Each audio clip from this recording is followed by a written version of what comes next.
Hi guys, and today's learning intention in STEAM is, can I make a gorilla sanctuary? So in the previous lesson we looked at what a sanctuary was, why gorillas need them, and the different things that might be included in an animal sanctuary.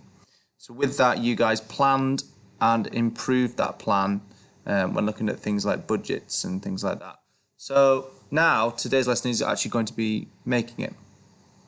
So we need to remember what gorillas need or in the sanctuary, and what things that did you put on your plan.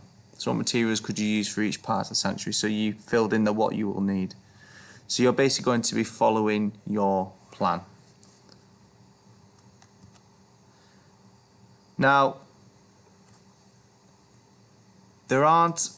because it's such an open project, I've just put a few pictures of some different sort of ideas in terms of what materials you could use. So we've got some cardboard, and we've got some bits of straw, we've got some paints, we've got some actual animal toys there as well.